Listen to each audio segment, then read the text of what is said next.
어느 날이었을까? 봄이라고 하기엔 아직 바람이 차고 그렇다고 겨울이라고 하기엔 볕이 따사로운 날이었다. 나는 평소와 다름없이 집 마당에 나와 앉아 담배 한 개비를 피우고 있었다. 그때 며느리가 부엌에서 콩나물을 다듬는 소리가 들렸다. 탁탁탁 칼이 도마를 치는 소리가 신경질적으로 울려 퍼졌다. 평소라면 흥얼흥얼 노래도 부르면서 하던 앤데 그날따라 그 소리에 묘하게 뾰족한 기운이 묻어 있었다. 나는 괜히 기침을 하며 소리를 냈다. 에헴, 날이 풀리니까 콩나물국이 좋겠구나. 며느리는 대답을 하지 않았다. 분명 내 목소리를 들었을 텐데 못 들은 척했다. 순간 마음 한구석이 싸늘했다. 며칠 전 있었던 일이 떠올랐다. 내가 며느리에게 괜한 잔소리를 한 적이 있었다. 요즘 젊은 사람들은 참 인심이 없어. 이웃집에 김장 나눠주던 것도 다 끊어버리고 너도 좀 신경 써야 하지 않겠냐. 그때 며느리가 얼굴을 굳히며 말했었다. 아버님, 세상 많이 달라졌어요. 이제는 남 주려고 일부러 김치 담그는 사람도 드뭅니다. 그때는 대수롭지 않게 넘겼는데 혹시 그 말이 마음에 맺혔던 걸까? 나는 며느리의 표정을 확인하려고 슬쩍 부엌으로 들어갔다. 그런데 며느리는 내 쪽은 쳐다보지도 않고 작은 목소리로 중얼거리고 있었다. 참 별것도 아닌 걸로 시비 걸고. 순간 귀가 번쩍 뜨였다. 내 얘기였다. 분명히 나를 두고 하는 말이었다. 내 성격이 원래 화끈한 편이라 그 말을 못 들은 척하고 넘어갈 수가 없었다. 뭐라고 했냐? 며느리? 내가 목소리를 높이자 며느리가 칼을 내려놓고 나를 빤히 바라봤다. 아버님, 제가 뭐 잘못했습니까? 요즘 세상 살기도 힘들고 제 나름대로 최선을 다하는데 왜 늘 흠만 보세요? 나는 순간 할 말을 잃었다. 나도 나지만 그 눈빛이 너무 낯설었다. 그동안 웃는 얼굴만 보던 며느리가 아니었다. 차갑고 단단했다. 그날 이후로 우리 사이에는 뭔가 묘한 금이 가기 시작했다. 아침에 밥을 차려줄 때도 저녁에 인사를 할 때도 웃음기가 사라졌다. 그 웃음의 빈자리가 집안 구석구석까지 퍼져나갔다. 며느리는 아들에게도 말했는지 아들은 내 눈치를 보며 어색하게 웃기만 했다. 집안 공기가 하루가 다르게 무거워졌다. 나는 괜히 라디오 볼륨을 높이고 괜히 마당에 나와 사람들 지나가는 걸 구경하며 시간을 때웠다. 그런데도 등 뒤로 느껴지는 그 차가운 기운은 피할 수가 없었다. 그러던 어느 날이었다. 며느리가 장을 보고 돌아오는데 손에 들린 장바구니가 눈에 들어왔다.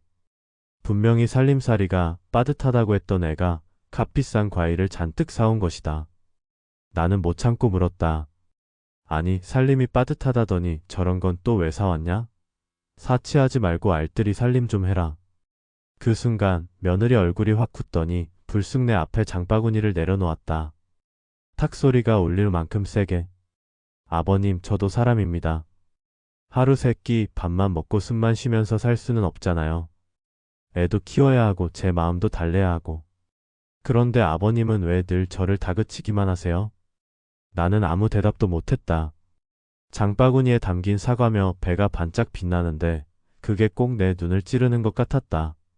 그때부터였다. 우리 집이 조용한 전쟁터가 된 게. 서로 큰 소리를 내지는 않았지만 말 한마디, 눈길 하나의 가시가 숨겨져 있었다. 그리고 그 가시는 어느 순간 큰 상처로 바뀌기 시작했다. 내가 가장 믿었던 가족, 가장 가까운 식구한테서 느끼는 배신감 같은 것이 하루가 다르게 깊어졌다. 그런데 며느리도 마찬가지였던 모양이다. 마치 나를 원망하는 듯한 눈빛, 그것이 매일매일 쌓여갔다. 그날 이후로 우리 집은 참 묘해졌다. 밥상에 마주 앉아도 대화가 없다. 예전 같으면 며느리가 아버님, 오늘은 된장이 맛있게 끓었어요. 한 숟가락 더 드셔보세요. 하며 웃어주곤 했는데 이제는 그 말이 사라졌다. 대신 국그릇이 달그라 숟가락이 덜컥 그 소리만 허공에 맴돌았다. 나는 나대로 허전했고 며느리는 며느리대로 서운했던 모양이다. 그런데 그 서운함이 서로에게 닿는 순간마다 꼭 불꽃이 튀는 것 같았다. 작은 불씨가 여기저기서 일어나는 거지. 며칠 뒤였다. 내가 동네 친구와 장기를 두고 늦게 들어왔는데 마당에 불빛이 환했다. 며느리가 전화를 하고 있었는데 목소리가 평소보다 커졌다. 나도 지쳐. 아무리 아버님이시지만 매번 참는 것도 한계가 있잖아. 응, 그냥 집 나와버리고 싶다니까. 그 말을 듣는 순간 가슴이 철렁 내려앉았다. 분명 내 얘기였다. 집을 나가고 싶다는 말이 귓속에 맴돌았다. 그 한마디가 나를 흔들어 놓았다. 나는 괜히 소리쳐 불렀다. 며느라. 밤이 깊었다. 들어가자. 그녀는 화들짝 놀라 전화를 끊고 어색하게 웃었다. 하지만 그 웃음 속에는 이미 내가 낯설어져 있었다. 나는 방으로 들어와도 잠이 오지 않았다. 내가 뭘 그렇게 잘못했나? 그저 살림 잘하라고 검소하게 살라고 말한 것뿐인데 그게 그렇게 힘든 거였나? 스스로를 합리화하려 해도 며느리 얼굴이 떠올라서 마음이 편치 않았다. 그러던 중 사건 하나가 터졌다.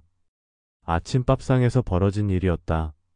며느리가 국을 푸는데 내 앞에 놓인 그릇에 고기가 한 점도 없는 거다. 아들 그릇에는 2점, 손주 그릇에도 2점, 그런데 내 그릇엔 없었다. 순간 가슴이 뜨겁게 치밀어 올랐다. 아니 이게 뭡니까? 내가 남입니까? 내가 이 집 가장이었는데 이제는 이렇게 취급을 받는 건가? 아들도 손주도 당황해서 숟가락을 들지 못했다. 며느리는 잠시 굳더니 담담히 말했다. 아버님, 어제 병원에서 그러셨잖아요. 고기 기름기 줄여야 한다고. 그래서 안 드린 겁니다. 말은 맞았다. 며칠 전 검진에서 의사가 분명히 그랬다. 그런데 그 말투가, 그 표정이 마치 드릴 수도 있지만 안 드린다는 일종의 의도처럼 느껴졌다. 나는 소리쳤다. 그럼 좋게 말하지 이렇게 대놓고 빼버리면 내가 뭐가 되냐? 이게 대접이냐? 그날 아침은 결국 다들 밥을 못 먹고 일어났다. 아들은 출근길에 나를 붙잡고 말했다. 아버지, 제발 좀 너무 날카롭게만 보지 마세요. 저도 힘듭니다. 그 말이 더 서운했다. 내가 뭘 그렇게 크게 잘못했다고 내 아들 입에서 저런 말이 나오나. 며느리는 그 뒤로도 내 앞에서는 살갑지 않았다. 웃음도 말도 줄었다. 대신 집안일은 여전히 꼼꼼히 해냈다. 그래서 더 무서웠다. 차라리 대놓고 소리라도 치면 이제 끝장 보자 하겠는데 멀쩡하게 집안일을 하면서도 나와 거리를 두니 그게 더 깊은 벽처럼 느껴졌다. 며칠이 지나고 동네 모임에서 술을 조금 하고 집에 돌아온 날이었다. 현관 앞에서 신발을 벗는데 안방에서 며느리와 아들의 대화가 들려왔다. 여보, 나 정말 힘들어. 아버님이 계시니까 숨을 못 쉬겠어.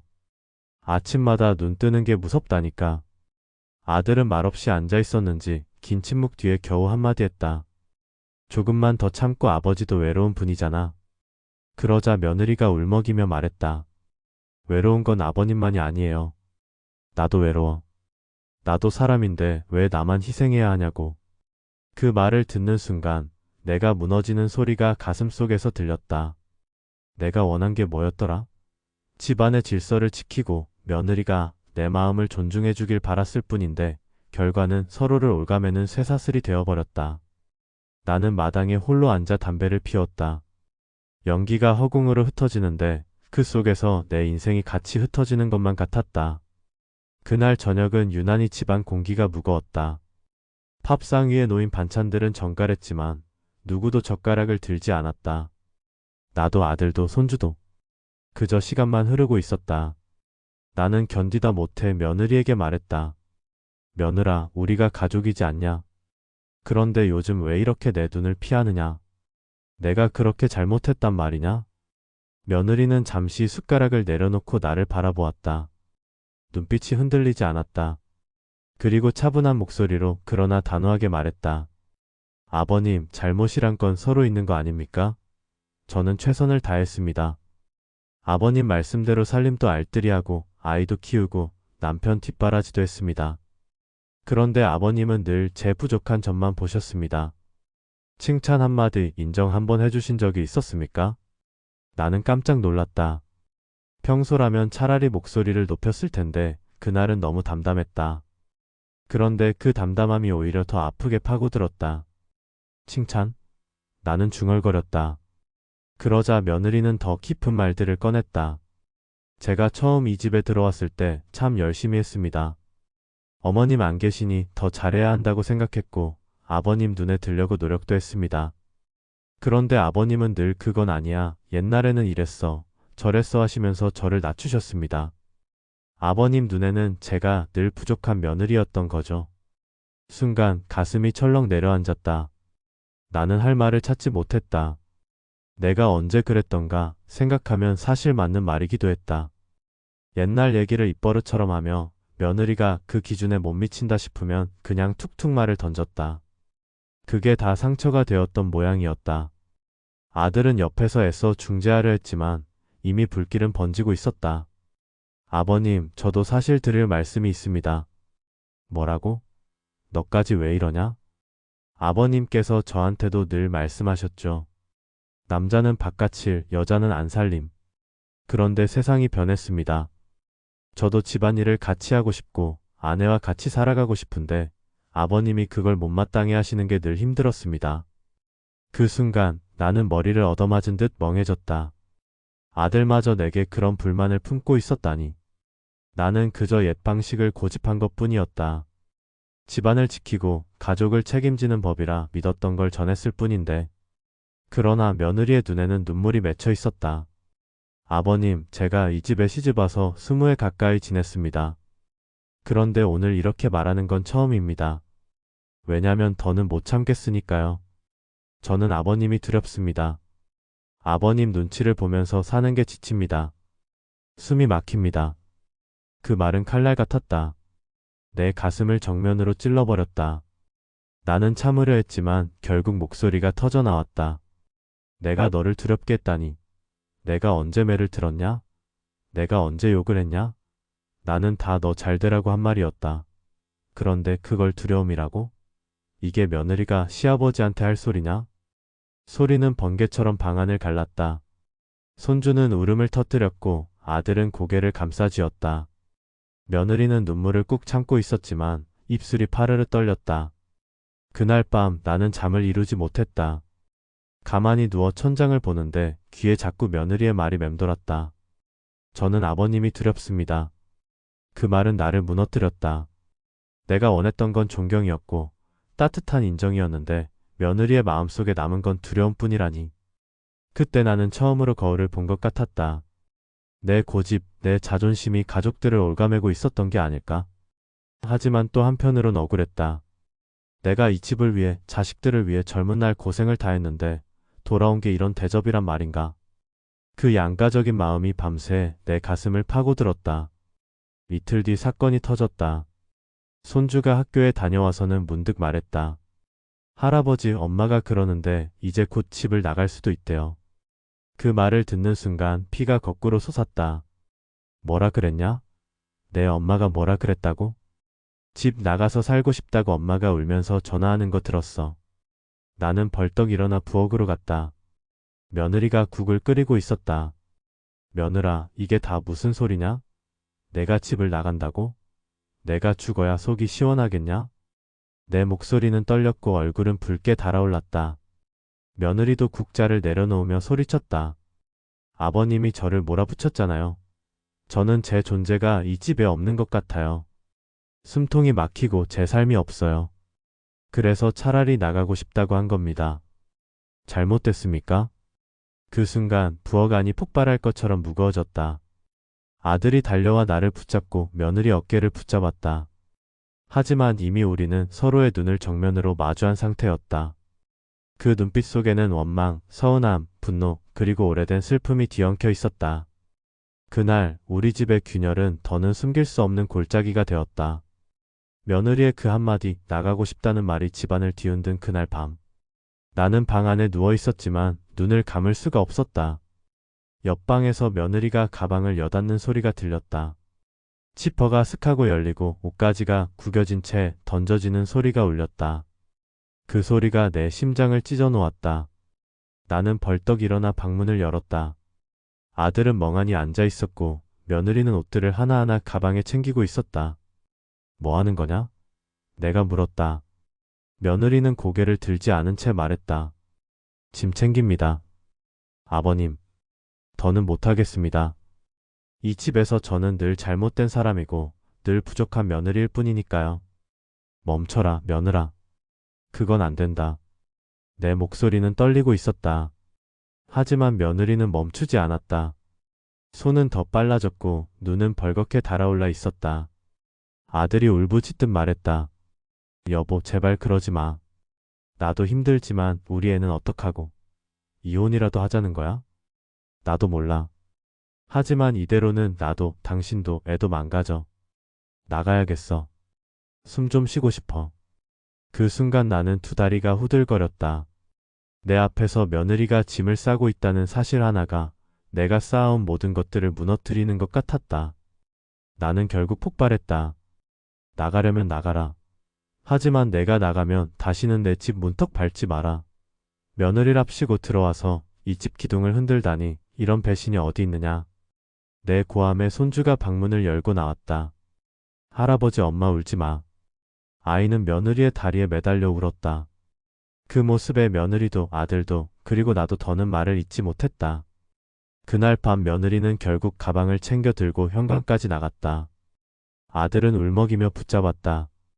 여보, 제발 가지 마. 내가 잘할게. 내가 아버지랑 더 이야기해 볼게. 하지만 며느리의 눈은 이미 단단했다. 여보, 미안해.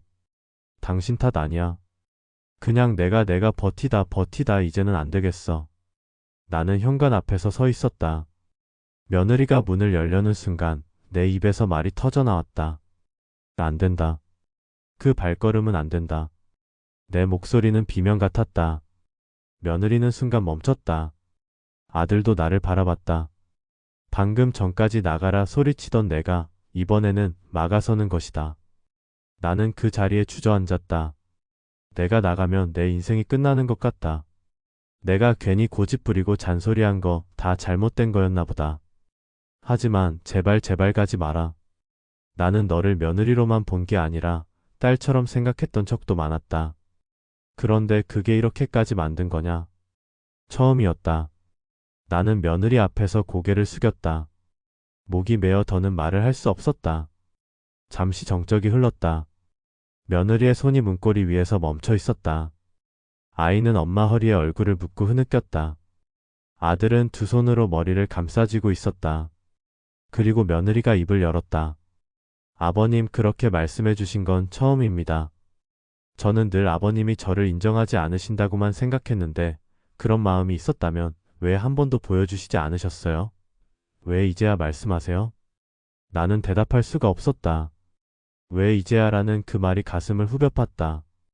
그동안 마음속으로는 수없이 고마웠다. 밥상 차려주는 것도, 손주 돌봐주는 것도, 집안일 살뜰히 챙기는 것도. 하지만 나는 그걸 표현하지 않았다. 당연한 것처럼 여겼고 칭찬하는 법을 잊은 채 살아왔다. 그게 화근이었다. 그날 밤 며느리는 결국 짐을 풀지 않았다. 하지만 방에 들어가 문을 잠갔다. 아들과 나는 서로를 보며 한숨만 쉬었다. 나는 처음으로 깨달았다. 내가 이 집의 기둥이라고 믿어왔지만 사실은 내가 이 집을 흔들고 있었다는 걸. 잠 못 이루는 밤이 다시 시작되었다. 방바닥에 누워 천장을 보는데 귓가에는 며느리의 말이 맴돌았다. 왜 이제야 말씀하세요? 그 말은 나를 죄인으로 만들었다. 그날 밤 이후 며느리는 방에서 거의 나오지 않았다. 밥상을 차리던 손길도 줄었고 말소리조차 들리지 않았다. 아들이 겨우겨우 밥을 짓고 아이를 챙겼다. 나는 마당에서 멍하니 앉아 하늘만 바라봤다. 왜 이제야 말씀하세요? 그 말이 여전히 귓속에 울렸다. 나는 며칠 동안 며느리와 눈도 제대로 마주치지 못했다. 말을 걸어야 할 것 같으면서도 막상 앞에 서면 목이 메어 나오지 않았다. 젊을 적부터 나는 늘 큰 소리치고 살아왔다. 가족이 내 말을 따라야 한다고 믿어왔다. 그런데 지금은 내 입이 가장 무겁고 내 마음이 가장 좁다는 걸 알아버렸다. 이틀 뒤 작은 사건이 벌어졌다. 아침에 손주가 학교에 갈 준비를 하는데 교복 단추가 떨어져 있었다. 며느리가 방에서 나오지 않으니 아이는 우왕좌왕하며 울먹였다. 나는 그 모습을 보며 속이 답답해졌다. 가만히 있어봐라. 할아버지가 해줄게. 나는 서툰 손으로 바늘을 꿰고 단추를 달았다.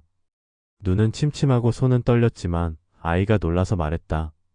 할아버지가 이런 것도 할 줄 알아? 그 말에 가슴이 뭉클했다. 나는 애써 웃으며 말했다. 그럼 할아버지 옛날에 내 아버지 옷도 내가 다 고쳐줬단다. 그 순간 방문이 열렸다. 며느리가 서 있었다. 눈은 여전히 충혈돼 있었지만 표정에는 잠깐 놀람이 스쳤다. 내가 아이 옷을 손질하는 모습이 어색했던 모양이다. 나는 괜히 목소리를 낮추며 말했다. 며느라, 아이 옷은 내가 해줘야지. 내가 할 줄 모르는 줄 알았냐? 말은 그렇게 했지만 속으로는 이런 말 하지 말지 하고 후회했다. 며느리는 아무 대답도 하지 않고 아이만 데리고 나갔다. 다시 닫힌 방문 소리에 내 가슴은 무너졌다. 그날 저녁 아들이 술에 취해 들어왔다. 아버지, 저 이제 정말 모르겠습니다. 아내는 힘들다고 울고 아버지는 억울하다고 하시고. 저는 도대체 누구 편에 서야 합니까? 나는 아들에게 소리치지 못했다. 대신 고개를 떨궜다. 나도 모르겠다. 그저 집안이 이렇게 된 게 다 내 탓 같다. 하지만 며느리도 나를 너무 몰아붙이지 않냐? 나도 사람인데. 아들은 술기운에 북받쳐 말을 뱉었다. 아버지, 아내가 원한 건 어려운 게 아니었습니다. 그냥 따뜻한 말 한마디였습니다. 수고한다, 고맙다, 잘하고 있다, 그 한마디가 없어서 그게 이렇게 된 겁니다. 나는 그 말에 머리를 망치로 얻어맞은 듯 멍해졌다. 따뜻한 말 한마디, 평생 해오지 못한 그것. 나는 늘 그게 당연하다고만 생각했지 고맙다는 말을 왜 못했을까? 며칠 뒤 며느리가 드디어 다시 부엌에 나왔다. 그러나 공기는 더 차가웠다. 그녀가 밥을 짓는 동안 나는 괜히 말을 걸어보려 했다. 며느라, 오늘은 뭐 끓이니? 된장찌개요. 그래, 옛날엔 너 된장찌개 참 맛있었는데. 그 말이 어쩌면 칭찬일 수도 있었지만 며느리의 귀에는 지금은 맛없다는 말로 들린 모양이었다. 그녀의 얼굴이 굳더니 국자를 세게 내려놓았다. 아버님은 왜 늘 돌려서 말씀하세요? 그냥 맛있다 한마디 해주시면 안 되나요? 그 말에 내 가슴이 무너졌다. 나는 그저 버릇처럼 옛날 얘기처럼 말했을 뿐인데. 하지만 그녀에겐 또 다른 가시가 되어 꽂혔다. 내가 잘못 말했다. 미안하다. 평생 거의 해본 적 없는 말이었다. 그러나 며느리는 고개를 돌린 채 대답하지 않았다. 그날 밤 나는 마당에 나가 앉았다. 달빛이 마당을 가득 채웠다. 그 아래서 나는 혼잣말처럼 중얼거렸다. 내가 늙긴 늙었구나. 말 한마디가 이렇게 어려워질 줄은 몰랐는데. 며느리 하나 달래는 게 왜 이리 힘드냐. 그때 방문이 열리고 며느리가 나왔다. 그녀도 잠이 오지 않는 모양이었다. 우리는 몇 발자국 떨어져 앉았다. 서로 아무 말도 하지 않고 달빛만 바라봤다. 한참이 지나 며느리가 조용히 말했다. 아버님, 저도 아버님 원망만 한 건 아닙니다. 하지만 제 마음이 너무 지쳤어요. 매일매일 제가 없는 사람처럼 느껴졌습니다. 나는 그 말을 들으며 눈물이 핑 돌았다.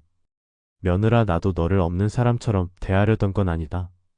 다만 표현하는 법을 몰랐다. 나는 칭찬이나 고마움 같은 말을 배운 적이 없었다. 내 세대는 그랬다. 그게 다야. 며느리는 아무 대답도 하지 않았다. 그러나 눈가가 젖어 있었다. 그날 밤 우리는 끝내 화해하지 못했지만 처음으로 서로의 진심에 조금은 다가간 듯했다. 며느리와 내가 마당에서 달빛 아래 마주 앉았던 그날 이후 집안은 잠시 고요해진 듯 보였다. 우리는 서로 조심스레 말했고 불필요한 마찰을 피하려 했다. 하지만 그것은 얇은 종이장 같은 평화였다. 작은 바람에도 찢어질 수 있는.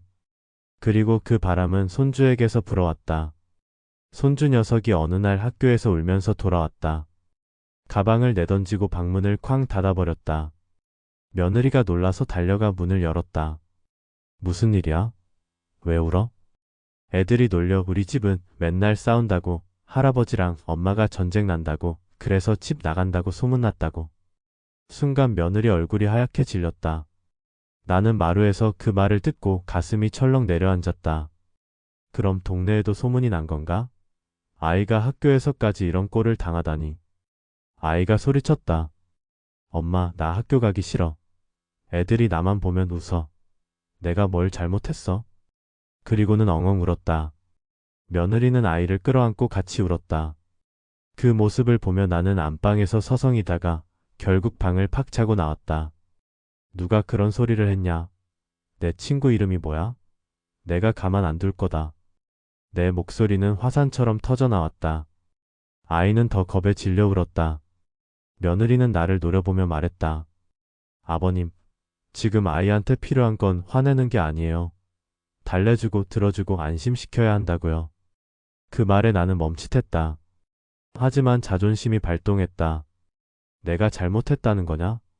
내가 아이 걱정돼서 그러는 건데 그게 또 문제냐? 며느리의 눈에서 불꽃이 튀었다. 아버님은 늘 그러셨어요. 누구 잘못을 따지고 목소리 높이고 남 탓만 하셨습니다. 그런데 정작 아이 마음은 단 한 번도 보지 않으셨잖아요. 그 말은 칼보다 날카로웠다. 나는 한순간 아무 말도 못했다. 아이는 엄마 품에서 울다가 나를 향해 떨리는 목소리로 말했다. 할아버지, 제발 엄마랑 싸우지 마요. 제발. 그 한마디가 내 심장을 후벼 팠다. 내가 지켜야 할 손주가 오히려 나를 두려워하는 눈으로 바라보고 있었다. 그날 밤 아들이 술에 취해 돌아와 울음을 터뜨렸다. 아버지 이러다 우리 집 무너집니다. 아내도 지쳤고 아이도 상처받고 저도 더는 버틸 수가 없습니다. 아버지가 바뀌셔야 합니다. 안 그러면 우리 정말 흩어집니다. 나는 말이 막혀 목젖만 오르내렸다. 내가 바뀌어야 한다고? 나를 부정하란 말이냐? 내가 평생 쌓아온 걸 다 버리란 거냐? 아들은 고개를 떨구며 말했다. 아버지가 지켜오신 건 집안의 체면일지 몰라도 저와 아내 그리고 아이에게 필요한 건 따뜻함이었습니다. 저희는 체면이 아니라 마음이 필요했습니다. 그 말은 못 박히듯 내 가슴속 깊이 들어왔다. 며칠 뒤 며느리가 아이 손을 잡고 말했다. 주말에 친정 좀 다녀오겠습니다. 나는 순간 가슴이 철렁했다. 혹시 이번엔 정말 돌아오지 않으려는 게 아닐까? 나는 말했지만 목소리는 작았다. 다녀오거라. 하지만 꼭 돌아와라. 그 한마디조차 내겐 쉽지 않았다. 며느리는 대답하지 않았다. 그저 아이 손을 꼭 잡고 집을 나섰다. 문이 닫히는 소리에 집안은 텅 빈 듯 고요했다. 나는 마당에 혼자 앉아 담배를 붙였다. 연기가 피어오르는 걸 보며 스스로에게 물었다. 내가 지켜온 게 대체 뭐였나? 체면인가? 고집인가? 아니면 그저 두려움이었나? 그리고 그 순간 나는 처음으로 눈물이 났다. 나도 모르게 흐르는 눈물은 멈추지 않았다. 며느리와 손주가 집을 나간 뒤 집안은 텅 비었다.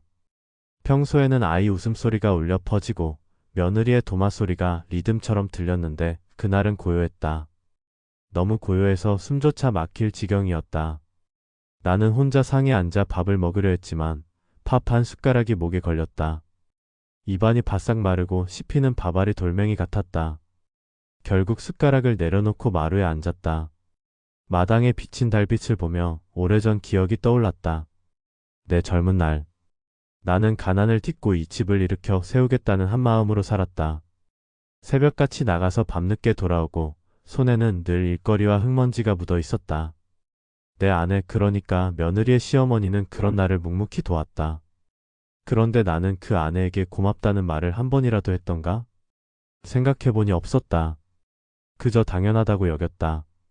밥을 짓고 빨래를 하고 애를 키우는 게 여자의 몫이라 믿었으니까. 내 세대는 다 그랬다. 칭찬이란 사치라고 생각했고 고마움은 마음속에만 담으면 된다고 믿었다. 그런데 그게 아니었구나. 고마움은 마음속에만 있으면 아무 소용이 없더라. 말하지 않으면, 보여주지 않으면 없는 것이나 다름없더라. 나는 담배를 피워 물며 중얼거렸다. 아내한테도 못했던 걸 며느리한테도 못하고 있구나. 나는 평생 같은 실수를 반복했네. 그때 아들이 들어왔다. 직장에서 바로 온 듯 얼굴이 잔뜩 지쳐 있었다. 그는 나를 보자 한숨부터 내쉬었다. 아버지, 오늘도 밥 안 드셨죠? 목이 메서 안 넘어가더라. 그러니 며느리도 지치는 겁니다. 아버지는 늘 참고 사셨다고 하시지만 사실은 늘 참지 않는 방식으로 살아오신 거예요. 하고 싶은 말씀 다 하시고 마음은 표현 안 하시고 그러면 주변 사람만 참게 되잖아요. 나는 그 말에 가슴이 철렁했다. 내가 늘 참고 살았다고 생각했는데 사실은 아니었단 말이냐? 아들은 조용히 고개를 끄덕였다. 네. 아버지는 참으신 게 아니라 그냥 고집을 세운 겁니다. 세상이 바뀌는 걸 받아들이지 않고 옛 방식을 붙들고 계셨던 겁니다. 그 말은 비수 같았다. 그러나 동시에 진실이었다. 나는 속으로 중얼거렸다. 내가 붙들고 있던 건 집안의 기둥이 아니라 내 고집과 체면이었구나. 그날 밤 나는 혼자 안방에 들어와 오래된 장롱을 열었다. 거기에는 아내의 낡은 앞치마가 아직 걸려 있었다. 손때 묻은 천 조각을 만지며 눈물이 왈칵 쏟아졌다. 여보, 당신이 살아있었다면 나를 꾸짖었겠지. 왜 며느리한테까지 똑같이 하냐고. 당신한테 못했던 말을 이제라도 해야 하는데 나는 왜 이렇게 늦었을까? 나는 그 앞치마를 끌어안고 흐느꼈다. 세상에 자식도 있고 며느리도 있지만 그 순간만큼은 어린아이처럼 울었다. 다음날 아침 아들이 내 앞에 앉았다. 아버지, 이제 정말 달라지셔야 합니다. 아내가 돌아오면 제발 예전처럼 대하지 마세요. 아버지가 바뀌지 않으면 이번엔 진짜 돌아오지 않을 겁니다. 나는 고개를 끄덕였지만 속에서는 두려움이 소용돌이쳤다. 나는 바뀔 수 있을까? 평생 이렇게 살아온 내가 이제 와서 달라질 수 있을까? 그러나 한 가지는 분명했다. 이번에 놓치면 나는 가족을 잃는다. 며칠이 흘렀다. 집은 여전히 텅 비어 있었다.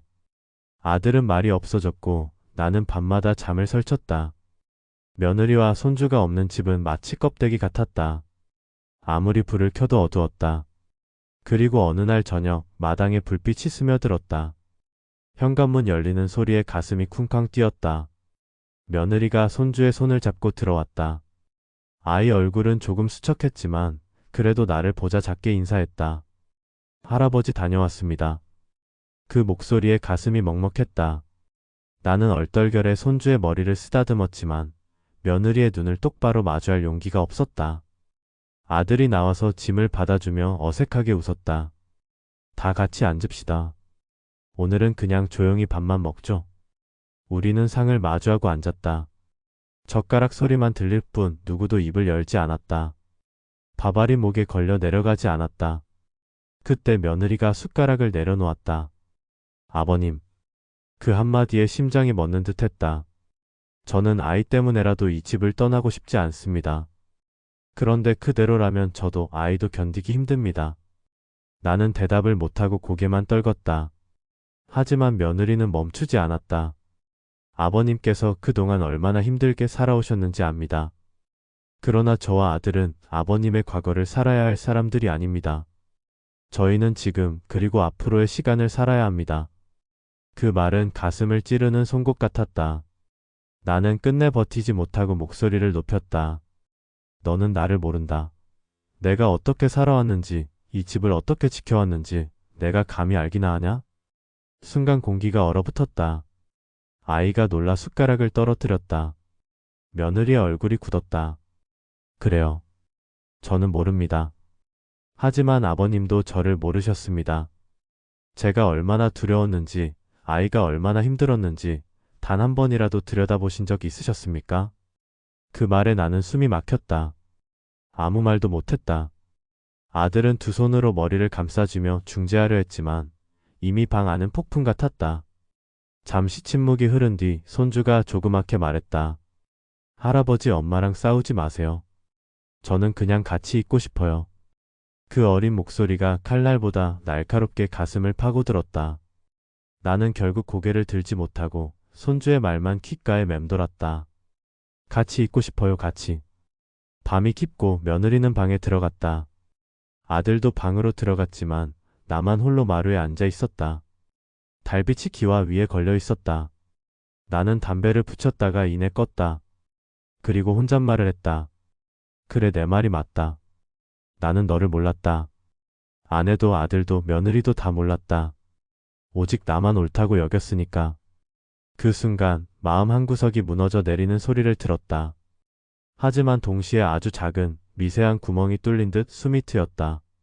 어쩌면 이제라도 달라질 수 있을까? 나는 마루에 앉아 오래도록 밤하늘을 바라봤다. 밤이 깊도록 나는 마루에 앉아 있었다. 손주의 목소리가 귓가에서 떠나질 않았다. 할아버지, 엄마랑 싸우지 마세요. 저는 그냥 같이 있고 싶어요. 나는 그 말에 붙잡혀 새벽까지 눈을 감지 못했다. 그리고 마음속에 오래 묵은 결심이 움트기 시작했다. 그래. 이번엔 다르게 해야 한다. 내 체면이고 뭐고 다 버려야 한다. 아니면 나는 결국 혼자가 된다.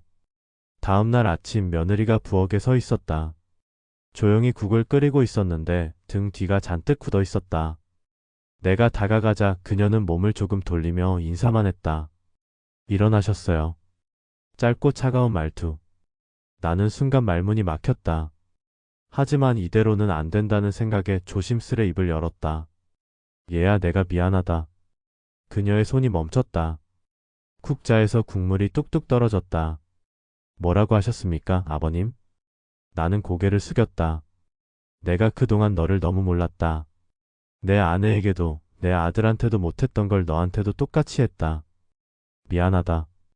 그러나 며느리의 얼굴에는 눈물이 맺혔으면서도 동시에 분노가 번졌다. 아버님, 그 말 이제 와서 하셔도 늦지 않았다고 생각하세요? 늦었지. 늦었는데 그래도 해야겠더라. 안 하면 평생 안 될 것 같아서. 저는요, 아버님. 아버님께 그 말 한마디를 듣기 위해 얼마나 오랜 시간 울고 버텼는지 아십니까? 그런데 이제 와서 미안하다 그게 다입니까? 그녀의 목소리가 떨리며 높아졌다. 눈물이 뚝뚝 떨어졌다. 저는 그동안 얼마나 무서웠는지, 얼마나 서러웠는지 아세요? 아버님 눈치 보느라 아이까지 눈치를 배웠습니다. 그게 상처라는 걸 아버님은 모르셨죠. 지금 사과한다고 그 상처가 지워질까요? 나는 아무 대답도 할 수 없었다. 내 입술이 파르르 떨렸다. 그래, 내 말이 맞다. 말만으로는 안 되지. 나는 너무 늦게 깨달았다. 하지만 부탁한다. 기회를 주겠니? 내가 달라지는 걸 내 눈으로 확인할 수 있게 시간을 주겠니? 며느리는 고개를 저으며 눈물을 닦았다. 저는 아버님이 바뀔 수 있는지 아직 믿지 못하겠습니다. 그 말은 칼날 같았지만 나는 도망치지 않았다. 도리어 가슴 깊이 받아들였다. 그래, 믿지 못해도 괜찮다. 내가 잘못한 게 그만큼 크니까. 하지만 이번엔 정말 다르게 살아보겠다. 제발 집을 떠나지만 말아다오. 그 순간 손주가 방에서 나와 두 사람 사이를 바라봤다. 아이는 어리둥절한 눈빛으로 엄마와 할아버지를 번갈아 보다가 엄마의 손을 꼭 잡았다. 엄마, 울지 마. 할아버지 진짜 미안한 것 같아. 그 말에 며느리는 결국 아이를 끌어안고 흐느꼈다. 나는 그 모습을 바라보며 속으로 중얼거렸다. 그래, 아직 끝난 건 아니구나. 하지만 아직 시작도 못했구나. 이제부터가 진짜다. 그날 밤 방 안에서 며느리의 흐느낌 소리가 새어나왔다. 나는 문 앞에서 한참을 서성이다가 들어가지 못하고 그냥 마루에 앉아 있었다. 담배도 피우지 못한 채 새벽까지 등을 웅크린 채로 앉아 있었다. 그날 이후 나는 달라지기 시작했다. 말로는 아무것도 증명할 수 없다는 걸 알았기에 손수몸을 움직였다. 아침이면 며느리보다 먼저 일어나 마당을 쓸었다. 장작을 패고 쓰레기를 버렸다. 전에는 당연히 며느리 몫이라 여겼던 집안일들을 내가 손댔다. 아버님, 그만하세요. 제가 할게요. 며느리가 말하면 나는 조용히 대답했다. 아니야. 이제 내가 해야 할 몫이다. 밭에 나가 일을 할 때도 혼자 나가지 않았다. 얘야, 오늘은 같이 가자. 내가 가르쳐 주마. 예전처럼 고집스럽게 내 방식대로만 하려 하지 않았다. 내가 편한 대로 해라. 나는 거드는 거다. 며느리는 처음엔 믿지 못하는 눈치였다. 하지만 며칠 몇 주까지 나자 그 눈빛이 조금씩 풀렸다. 어느 날 저녁 팝상 앞에서 손주가 말했다. 엄마, 할아버지랑 있으면 이제 무섭지 않아. 할아버지 웃는 거 처음 많이 봤어. 그 말에 며느리가 젓가락을 내려놓았다. 조용히 아들을 바라보다가 내 쪽으로 눈을 돌렸다. 아버님, 정말 달라지셨네요. 나는 고개를 숙였다. 내가 나를 못 믿는 게 당연하다. 내가 그동안 한 짓이 있으니까. 하지만 이제라도 깨닫고 싶었다. 내 눈물도 내 고생도 이제는 내 잘못이라는 걸 알겠다. 그 순간 며느리의 눈에서 눈물이 또 흘렀다. 하지만 이번엔 분노의 눈물이 아니었다. 아버님, 저는 사실 아버님께 인정받고 싶었습니다. 아무리 해도 며느리니까 당연하다는 말만 돌아왔을 때 저는 제 존재가 없는 것 같았습니다. 나는 그 말을 들으며 속이 타들어갔다. 그래, 내가 그걸 몰랐구나. 인정은커녕 짓밟기만 했지. 얘야, 미안하다. 이제는 내가 우리 집의 주인이라는 걸 내가 인정한다. 그 말을 하고 나니 가슴이 뻥 뚫리는 것 같았다. 그날 밤 우리는 오랜만에 웃으며 밥을 먹었다. 손주는 기뻐서 박수를 치며 말했다. 이제 진짜 같이 있는 거죠? 안 싸우는 거죠? 며느리는 눈물을 훔치며 웃었고 나는 고개를 끄덕였다. 그래, 이제 안 싸운다. 우리가 같이 산다는 게 뭔지 이제서야 알겠다. 며칠 뒤 나는 아내의 사진 앞에 섰다. 오래전 세상을 떠난 아내가 액자 속에서 여전히 젊은 얼굴로 나를 바라보고 있었다. 여보, 내가 이제야 철들었어. 너 떠난 뒤로도 한참을 헤매다가 이제야 사람답게 살려고 한다. 우리 며느리 내가 지켜줄게. 너 걱정 안 해도 되게 할게. 눈물이 흐르며 사진이 뿌옇게 보였다. 그 순간 나는 비로소 지난 세월의 무게를 내려놓는 듯했다. 그리고 그 이후로 우리 집은 조금씩 달라졌다. 팝 쌍머리에 웃음이 돌았고 아이의 웃음소리가 마당에 울려 퍼졌다. 며느리도 한결 편안한 얼굴이 되었다. 나는 비로소 깨달았다. 가정이라는 건 누가 이기고 지는 자리가 아니구나. 서로가 서로를 세워주는 게 진짜 사는 길이구나. 이 이야기를 들려주는 지금도 나는 후회와 감사가 함께 밀려온다. 늦게 깨달았지만 그래도 깨달았기에 아직 웃을 수 있다. 내가 하고 싶은 말은 딱 하나다. 가까운 사람일수록 더 인정해주고 더 존중해줘야 한다. 미루지 말고 늦기 전에. 이것이 내가 살아내고 이제 전해주고 싶은 교훈이다.